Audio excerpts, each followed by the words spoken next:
not all digital IDs look like a decentralized identity wallet, maybe is my distinction I'm making. Decentralized identity wallets will make that user experience much better and put consumers more in control of how they share their data and put privacy more at the forefront. But fundamentally, it's the same thing. It's an attestation given by some entity and then accepted by another one.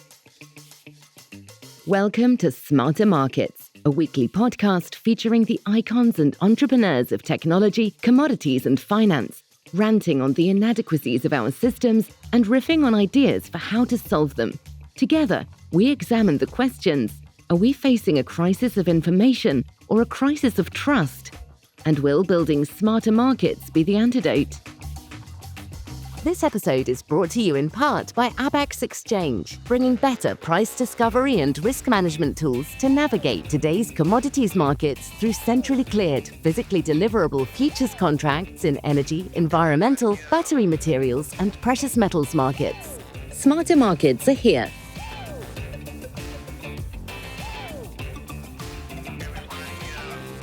Welcome back to Re-engineering Tokenization on Smarter Markets. I'm Dave Greely, Chief Economist at Abax Technologies. Our guest today is Riley Hughes, co-founder and CEO at Trinsic. We'll be discussing how digital IDs are being used today, the need for a Visa-like network for identity to move them more into the mainstream, and the opportunities a wallet full of digital IDs and attestations will create for a future of more secure, private, and trusted digital interactions. Hello, Riley. Welcome to Smarter Markets. Thanks a lot. Happy to be here. Well, it's good to have you here. I've been looking forward to this because I wanted to be able to discuss with you your work at Trinsic and how you're helping to bring the use of digital identities into the mainstream. And I thought it'd be good just to start off with what got you interested in digital ID and why did you start Trinsic? I think I wasn't really interested in digital ID when we got started. I think it was more about seeing if we could solve this problem, which is that at the time, I remember in 2019 when we started, there was an ID verification company, I think it was Onfido maybe, and they raised something like $20 million. And I remember thinking, $20 million for a company that takes a picture of a plastic card to prove your identity. It's like, man, we have like self-driving cars and we have space tourism and AI that's like shockingly good at deepfakes and blog posts and whatever else. And yet we're like photographing plastic to prove who we are. We don't take like a picture of a banknote or a check and send it to somebody to pay them, right? So why are we like taking a picture of a plastic card and sending it to somebody to prove our identity? Clearly, there will be digitally native forms of ID in the future. And that was really my thought process when we got started, was clearly this is going to be better in the future than it is now. So let's see if we can sort of drill in and see why this doesn't exist already and see if we can do something about it. So why didn't it exist? And in founding Trinsic, you're doing something about it. So what did you need to do? Turns out there's a lot of hard problems, right? It's not for lack of trying, right? So there's a few things. I think in 2016, 17, 18 timeframe, the sort of introduction of Web3 into the zeitgeist introduced people to this idea of that you could possess like a non-fungible thing on a device or whatever, right? Or at least you could possess like cryptographic keys that could be used to sign something that a counterparty could just trust.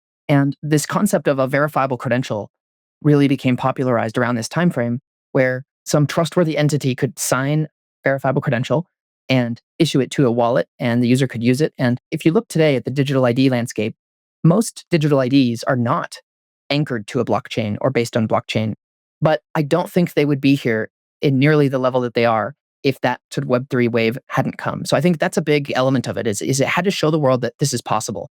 And then once the world saw how this could be done, I think adoption has just been growing around the world ever since.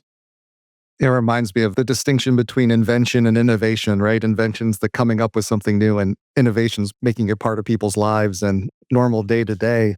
And when you think about the digital ID landscape, where are digital IDs being used today? And this is like a good segue from the last question, because I didn't answer part of your last question, which is like, what is Trinsic doing about it specifically? Like what we do is think of us as a gateway or an aggregator. We integrate with many digital IDs and digital wallets, and we allow companies to accept credentials from those wallets through one API. So I think part of the reason why digital IDs are not widely used today, and part of what we're trying to do about it, is to reduce the fragmentation associated with it. if you wanted to integrate with the California DMV wallet, which holds the California mobile driver's license, you would be able to verify 1.5 million people or something, which is just under 5% of the California driving population. And then you'd also want to integrate Google Wallet, which can hold a California driver's license. And you'd also want to integrate Apple Wallet and Samsung Wallet. And you'd also want to integrate some number of private sector wallets. Pretty soon, it's like any one of these isn't really enough to like justify the effort. But if you add them all up, we have just over 1 billion users around the world across almost 60 different digital IDs that are encompassed in our network, right? And so once you start talking about that level of scale, then you can start to move the needle on like the investment versus reward trade-off there. So, like 60 different types of digital IDs out there. Are most of them government issued at this point, like driver's licenses or passports? Yeah, it's safe to say that most are government issued. I think it depends really on where you look. So, and to your last point on where are digital IDs used, it also depends on where you look. So, a lot of digital IDs are used for accessing government services, and then have expanded into allowing the private sector to accept those things as well. So, if you look at Bank ID Sweden, for example, which almost 100% of Swedes have and use. By the way, there's 10 million Swedes or something like that, 11 million, whatever it is, and it was used 8 billion times last year. It's just kind of hard to imagine for us who live in countries where digital IDs are not widely used. But if you look at Bank ID Sweden or Aadhaar in India or SingPass in Singapore, places like this, these systems generally start off with being useful with your government. So the government issues it to accept itself, and then it expands the usage into the private sector, usually into regulated entities first, and then sort of beyond those regulated entities into more and more use cases over time. I think it's interesting too, because for people sitting in the US, people would say, well, I haven't used a digital ID, not that I really know of, or most people aren't that familiar. But as you said, in Europe and other countries, it's already much more integrated. Yeah, and like in the US, if you have Clear, you've registered and been verified by Clear, and now the TSA is accepting Clear's attestation of you. So if you have Clear, you've used a digital ID. If you've logged into the IRS with your ID.me wallet, and then later logged in to claim some benefit or re-logged in next year to the IRS or whatever it is, like you've used a digital ID. If you have TSA PreCheck, you've used a digital ID. If you've been verified on LinkedIn and then used that LinkedIn blue check mark to then apply for a job where the hiring entity can see that trust that was established with LinkedIn, you've used a digital ID, right? So I guess it depends maybe on the definition here, but I think not all digital IDs look like a decentralized identity wallet, maybe is my distinction I'm making. Decentralized identity wallets will make that user experience much better and put consumers more in control of how they share their data and put privacy more at the forefront. But fundamentally, it's the same thing. It's an attestation given by some entity and then accepted by another one. That's really interesting because we often, when you read about digital identity, you think of, okay, there's the issuer and then there's the holder. And it sounds like a lot of the IDs out there are being held on your behalf by someone else. Like if I have a LinkedIn blue check, I imagine they're holding my identity on my behalf. Is that right? That is right. And I actually recorded a podcast with some of the decentralized identity leaders within Microsoft who mentioned that actually behind the scenes, LinkedIn has a verifiable credential wallet that it's hosting on your behalf. And that blue check mark is a verifiable credential. So even though that is not sort of necessarily put into the hands of the user in the same way, and it's not portable maybe in the same way that it could be just yet, I think that that's the direction of travel. And the technology is already in place to enable that. That's really interesting. It's all kind of being built below the surface, at least from the user perspective, it sounds. And you mentioned that one of the biggest challenges and part of why you founded Trinsic was this fragmentation. Is that the biggest challenge you see out there to more widespread adoption? Or is it that second part of getting the individual user comfortable? I do think that that is the biggest challenge. I think fragmentation is the biggest challenge because consumers, if we've learned anything through the social media age and now the way that people are interacting with AIs and whatever, if there's a little bit of value to it, then consumers will trade a whole lot of what maybe they would have been uncomfortable uses or something in exchange for a little bit of value. And I think if you can improve your life, do things more easily, get access to more services more quickly and more seamlessly, consumers could just create a unique username and password with a unique password with every website they wanted to go to if they wanted ultimate privacy and security. But instead, everybody logs in with Google because it's just a little bit more convenient. So I think if digital IDs are accepted more places, then consumers will over time pick up on it and start to use them. The challenge with acceptance is there are 18 different digital or different mobile driver's license wallets in the United States, for example. And that's just the United States. That's for 24 different states that issue an MDL or something in 18 wallets. The fragmentation is really quite extreme, at least in the US, and if you look globally as well. And so that, I think, is really the biggest barrier to acceptance. And I've seen that you refer to Trinsic as the first identity acceptance network.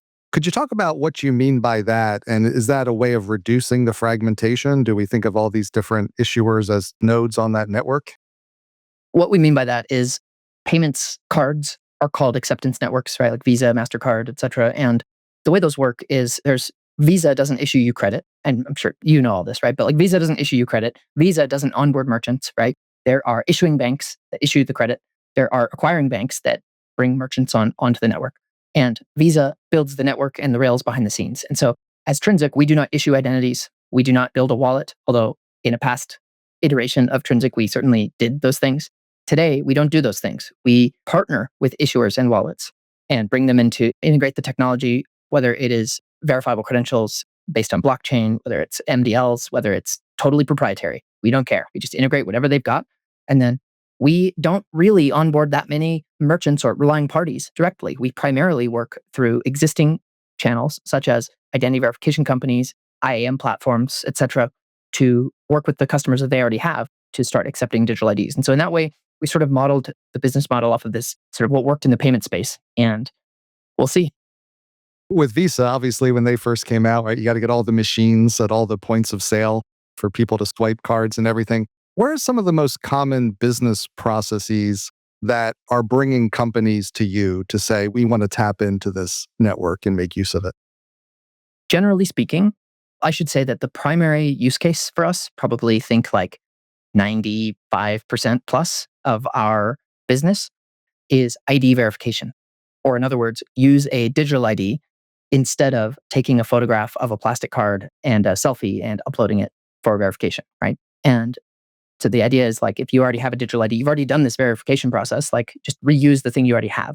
And in that world, in that industry, companies generally care about three things. I call them the three F words. It is fraud, friction, fees, right? So from a fraud standpoint, uploading a picture of a plastic card susceptible to deepfakes and other forms of attack that are really, really, really hard to solve. And with AI getting better and better at creating synthetic identities, it is just really tough to make a really robust solution there. So digital IDs can help a lot with fraud because they are cryptographically verifiable, deterministic in the sense that I don't know if the DMV did a good job of identity proofing you. I don't know if you took fake documents to the DMV and got a real driver's license issued to you with fake data on it or whatever, but at least I know that this came from a trusted source. And so I just now have to determine if I trust the DMV or not. The second one is friction. And this is probably the biggest one. It's like uploading a picture of a plastic card on website A, and then tomorrow uploading it on website B is a pain. If I can do it once and then reuse it, same reason I create a Google account and now I can like log in with Google at multiple places, or I create a Shop Pay one-click checkout and now I can use Shop Pay to pay with multiple merchants or PayPal or whatever, then that's a good experience. I want to do that. So reducing friction and improving the fraud profile or risk profile are the two big reasons. And then fees is another one too, right? If you can reduce what people are paying for verifications, that's always a bonus as well. Being on the user end of it, I always feel weird when I'm uploading a picture of my license to a website, right? It's like, well, who else is going to take this now and what are they going to do with it? There's got to be so many floating around. Like you're told it's secure, but how do you really know? It's a kind of a fraught topic, but like from a privacy standpoint, people, if you look on social media or whatever, people do not like the word digital ID. Privacy advocates, this is like a hot button topic, not only for privacy advocates, but also for consumers who just want to say, hey, no, I don't want anybody surveilling me. I don't want to be tracked. I don't want this stuff. Well, the reality is by uploading a high resolution photograph of your entire passport and your biometric selfie off to a third party for processing and training their AI algorithms, the privacy profile for that versus the privacy profile of selectively disclosing and sharing only the data elements that you need to share in order to complete a given transaction from your digital ID, in my view, it's not comparable. I'm a big privacy advocate and I love digital IDs. I don't think all digital IDs are perfect or even close to it by any means from a privacy standpoint. I hope all of them get way better in the future. And I think we're on a total upward trajectory because that is historically what's been happening is digital IDs, including in a variety of countries. sort of been improving the privacy profile over time. And so like, heck yeah, let's keep that up. But also, heck yeah, let's stop uploading high-res photos of our entire identity documents and biometrics to third parties to retain for 7+ years or whatever they do it for. And instead use a digital ID where we can improve our privacy profile. Every once in a while, you get one of those news reports of a breach, and it's like, oh, all this information was disclosed. And it's like, well, is the frightening part the breach or that much information on that many people was in one database somewhere? How many databases around the web do you think like your name and date of birth live in? It's like an interesting exercise. I don't even know what it would be for me or whatever, right? But like from a identity theft point of view or something, right? Like if think of the difference between if all I need to know about you is your social security number and some or your address or some info like that. Maybe if I get a copy of your driver's license number or whatever, I could create a deep fake of that. If that's all I need, then that's a pretty scary world. But if the thing I need is to take over your device and impersonate you that way, that's much harder, especially because the database breach, you can get a million records at a time versus taking over your devices one at a time. And it's a very slow process. So I figure my privacy's gone. Maybe it can be restored for my grandchildren or great grandchildren. I always go back to when I was in college, your student ID was your social security number. And so you'd walk down the hallway and like when they would post grades and things, it would just be rows of social security numbers with all the grades. So yeah, that cat's out of the bag. I tweeted this back when they were still called tweets, but I believe one day I will be able to tweet my social security number and it won't even matter because I will need to prove possession of a credential of my social security card in order to do anything with it. I don't care who knows my social security number because you can't do anything by knowing it. You need to prove that you hold the card in order to do anything. And that's the world we need to be in. And by hold the card, I mean a digital card, right? That is bound to my device and that I control and authenticate to in a strong way. Yeah, and I want to get into that part 'cause I think that's the interesting thing. Like we're all accustomed to, okay, I've got my traditional ID, I've got my driver's license. I show it to you. You look at the picture, you look at me, and you say, all right, that's close enough. Okay, that's you. That's the state of verification. How does it work with the digital ID? How do you connect that ID back? If the state's issued me a digital driver's license, how do you connect that to me, the physical person? Is it looking at the photograph or is it something different? Yeah, there's a couple of ways. When I say the space is fragmented, I don't always mean that there are many different options within a given geography. Sometimes what I mean is that they all work differently. So there's no single answer to any of these questions. Like if you're a business that if you're Airbnb, you want to accept however many countries they operate in, right? They all work differently. So there's not like one easy answer to like cover across the globe, unfortunately. But to answer your question, it depends. I mean, typically the way that it works is number one, the DMV, before they issue you the credential, they'll do an identity verification, ID proofing, and they'll match your biometric against the biometric they have on file, which you had to walk into a physical office to like get a picture taken and all of that, right? So once that's done, they take a certificate they have, which they have private keys that are held, and they use those to sign the verifiable credential that they give to you. And that's sort of like a digital watermark or something, or a bit like the blue check or the green lock in your browser or something, right? It allows some third party to verify that this actually came from the source that claims to have issued it. And then that goes directly to your device. Now, as a user, you can only have that MDL on one device at a time. So if I wanted to defraud you or something or steal your identity, I can't just log into your account that has the MDL in it and use it or something. I can't just call up the DMV and get them to issue me a second one or a repeat. And I certainly cannot create a deep fake of it like I could today or get a $50 fake ID printed from China and shipped over or something, right? I can't do any of these things with an MDL. The only place it can be used is from that single device. And then on top of that, the MDL contains the portrait, the actual picture of you. And so in real time, if you need to, when I go to share my MDL with you, I have to authenticate to the app somehow. Maybe it's with a PIN, maybe it's with a Face ID or a Touch ID or something like that. So I have to authenticate that way. And then on top of that, the relying party is what we call it, right? The like business that you are trying to prove your ID to can get the picture from the ID. And then they can compare that to you. If you're in person, obviously using this sophisticated technology called eyeballs. And if you are remote, they can do maybe a biometric matching with a liveness detection or something. And when I go through this, what savvy listeners will discern is that none of these steps are foolproof. There's hackers listening to this, and I mean hackers in like a good way, right? In like a positive connotation, who are thinking about like, well, that step right there, here's what I could do to like get around that step, or this step over here. Here's what, and you're absolutely right. I mean, nothing is foolproof. None of these are like a silver bullet or something. But if you, in the aggregate, like think about what I just described and the fraud profile or the risk profile or the overall threat vector for a digital ID like that versus the status quo that we live in today and the whole world operates on today. I mean, it's like it's a night and day difference. And so I think that is like the key takeaway is the upgrade rather than the like absolute. It's like anything else, right? It's like layers of security. And it sounds like you could make it at least as good as what people have now by just showing their license, because the person could still look at the picture, use their eyeballs, say, yeah, that's you.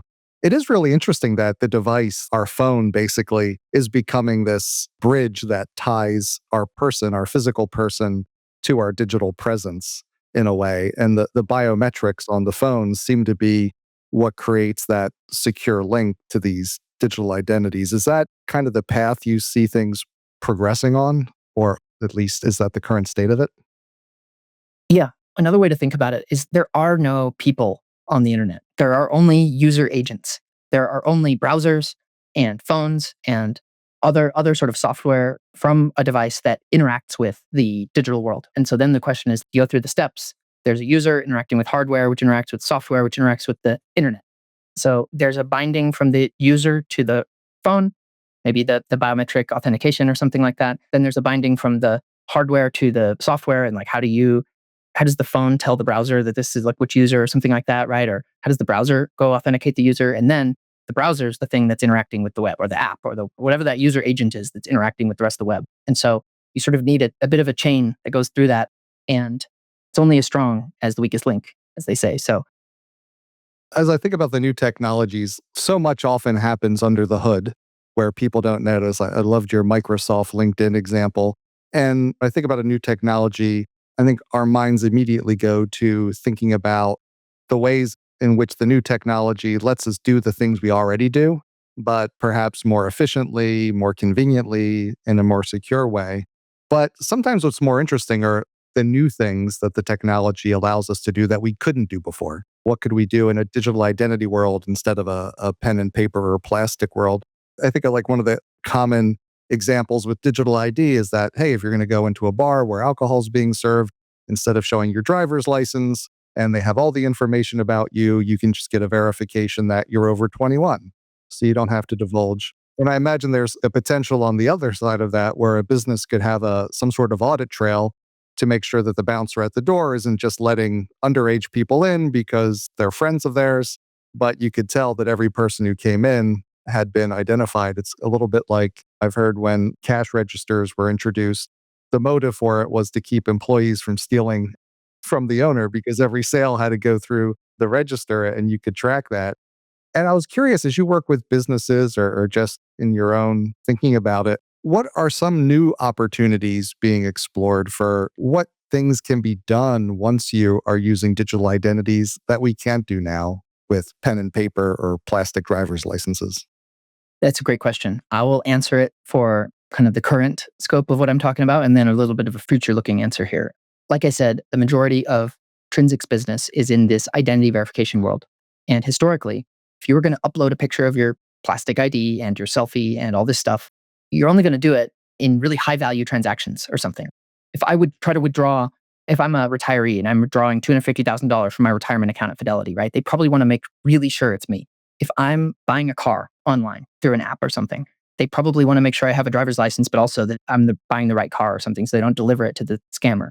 These scenarios where it's relatively high trust. If I'm onboarding to rent a scooter, micro mobility scooter or something, and they don't want me to run off with the scooter and steal it or something. So these are scenarios where you want to prove who you are. Now, there's other scenarios that I want to prove who I am as well. I don't want a hacker accessing some of my sensitive stuff that today, if they knew my username and password or something and system jacked me or whatever, it got past the 2FA or whatever, then they could access. And there are scenarios where I don't want them opening accounts in my name or doing these other things as well. And so I actually want to be able to prove my ID strongly to entities that I'm interacting with. I also don't want to have to prove my ID any more than I have to, right? I want to be in control of that. And I'm not saying that we should do it everywhere, but I guess the point is that we will be able to prove who we are in more scenarios. It will make economic sense to strongly authenticate the user in more scenarios than it currently is, which will result in net less fraud and higher trust online. And hopefully, with privacy preserving digital IDs, will not have an impact on user privacy in a major negative way. So that's how I think the sort of immediate what we can start to do that we can't already do. In the long term, things get really exciting where if I have a wallet with my ID in it, well, now what if I want to put my student ID in it and order transcript from my university? Right now, I got to call the registrar's office and pay them $35 and give them an address to ship it to. And if I change address or something, and it's not hard to like go into the USPS thing and say, oh, change this address to my house or whatever, right? And like reroute packages for people. This is not something I want to be happening. I want to hold my medical records so that when I go to a new hospital, I can just tap my phone and they just know what they need to know about me, including my insurance, including my identity, including my important health history. And by the way, no more than they need to know, right? Ideally, they know everything they need to know, everything I want them to know, and not more. And so I think these are the scenarios where it starts to get really, really, really exciting. But you can't really do any of those second order use cases until you've got the foundational identity established. You got to build the rails, as you said. And when you look at this from a business perspective, what sort of infrastructure do you see to kind of get you to that place? As you said, to kind of for people to be able to use these digital IDs the way as easily as we use credit cards today, in a sense.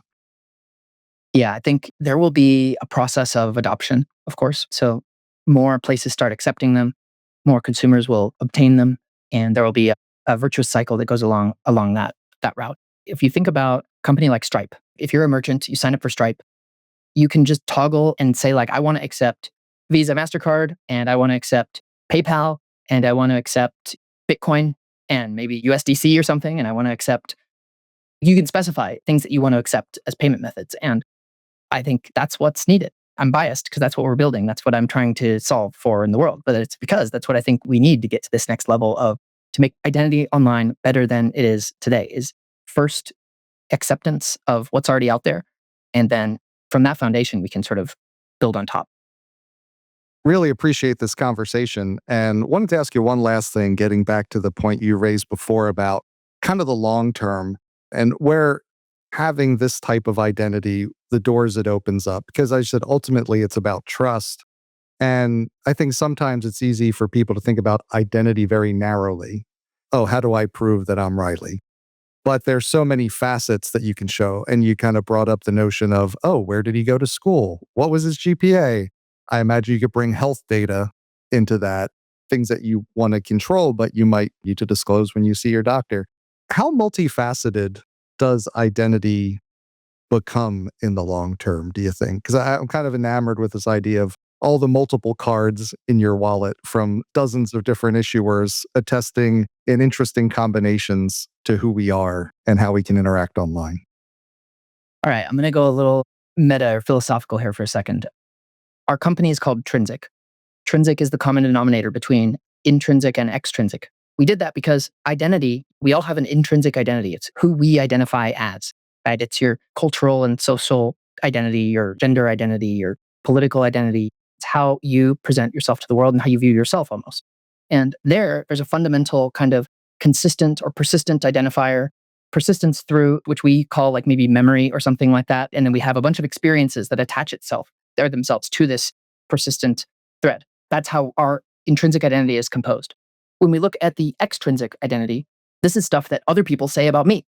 Like the DMV says I can drive. Okay, that's part of my identity. That's not my identity. A driver's license is not my identity, but it is a piece of my extrinsic identity. It's one element. The State Department says I can travel across borders. I get a passport. My university says that I am an alumni, and so I have another credential there. And so it's what other people say about you. And basically, these are all attestations or claims or attributes about me that are attached to some through line, some consistent identifier, so to speak. And that's really how I think about identity in either of these cases. And so I guess what I'm trying to say is when we build that foundational identity layer, really what we're focused on is that extrinsic identity piece. We can bring any of these other attestations, claims, attributes on top, even something like my name. It's not my identity, it's an attribute about me. And the name on my driver's license is because the government says that's my name. That's what was on my birth certificate, right? And that was attested by the hospital or whatever where I was born, and then registered with the state or something. And so even that is not my name. It's just an attribute about me. It's not my identity. It's an attribute of my identity.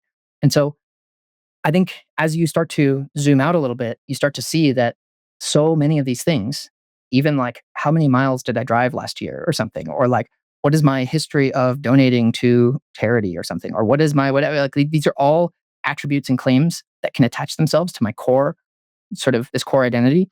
And I think the wallet based architecture with credentials that can kind of go in and I can selectively share what I need to for whatever circumstance that I find myself in, that really is the way that this will go in the long term. Thanks again to Riley Hughes, co-founder and CEO at Trinsic. We hope you enjoyed the episode. We'll be back next week with another episode of Re-engineering Tokenization. We hope you'll join us. This episode is brought to you in part by Abax Exchange, bringing better price discovery and risk management tools to navigate today's commodities markets through centrally cleared, physically deliverable futures contracts in energy, environmental, battery materials, and precious metals markets. Smarter Markets are here. Contact sales at abax.exchange to get started. That concludes this week's episode of Smarter Markets by Abax. For episode transcripts and additional episode information, including research, editorial, and video content, please visit smartermarkets.media.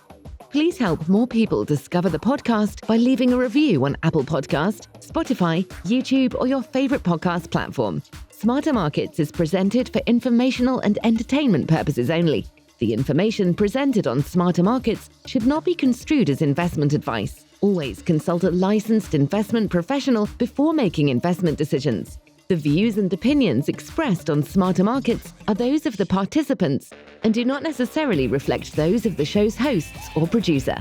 Smarter Markets, its hosts, guests, employees, and producer, Abax Technologies, shall not be held liable for losses resulting from investment decisions based on informational viewpoints presented on Smarter Markets. Thank you for listening, and please join us again next week.